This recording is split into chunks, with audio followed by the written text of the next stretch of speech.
BJP কর্মীর ঝুলন্ত মৃতদেহ উদ্ধারকে ঘিরে চাঞ্চল্য ছড়ালো মালদার বামনগোলা থানার মদনাবতী এলাকায়। রবিবার সকালে বিজেপি নেতা বরুণ মুর্মুর ঝুলন্ত মৃতদেহ দেখতে পান স্থানীয় বাসিন্দারা। খবর দেওয়া হয় বামনগোলা থানার পুলিশকে। ঘটনাস্থলে পুলিশ আসলে পুলিশকে ঘিরে বিক্ষোভ দেখান স্থানীয় বাসিন্দারা। ঝুলন্ত মৃতদেহ নামাতে বাধা দেয় স্থানীয়রা। স্থানীয় বাসিন্দাদের অভিযোগ, বিজেপি নেতাকে খুন করেছে তার ছেলে বিপ্লব মুর্মু। মৃত বিজেপি নেতার পুত্রবধূ এবারের তৃণমূল প্রার্থী এবং সে বিজেপি প্রার্থীর কাছে ভোটে হেরে যান।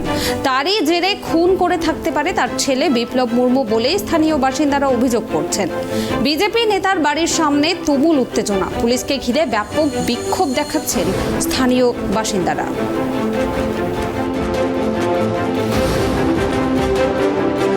এখানকার যে পঞ্চায়েত আমার বিজেপির জিতেছে তাকেও খুন করে ফেলবে বিজেপির কর্মীদের বলেছে, কিন্তু তাদেরকে খুন না করে তার আগে সে তার বাবাকে খুন করেছে।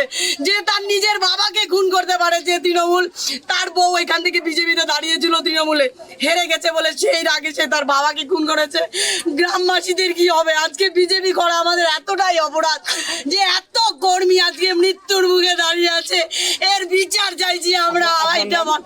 আমি বিনা সরকার কীর্তনিয়া এইখানে আমি জেলা পরিষদে দাঁড়িয়েছিলাম, আমাকেও রীতিমতো পুলিশ ভিডিও সবাই মিলে চাপ্পা করে হারিয়েছে গণনা কেন্দ্রে গিয়ে ওই ছেলেগুলো যারা গণনা করেছে তাদের কাছে জিজ্ঞাসা করবে।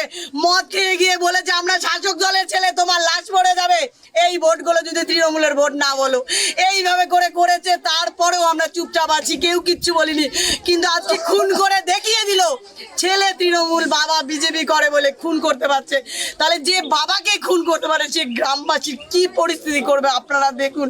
আজকে বাংলার মানুষের কাছে, পুলিশের কাছে হাত জোড় করে অনুরোধ, ওই ছেলেটাকে ধরে আনুন, এই নাজির ভূষণকে ধরুন, না হলে মদনাবতী ওরা তাণ্ডব চালাবে, এমন তাণ্ডব চালাবে একটা লোককেও খুঁজে পাওয়া যাবে না।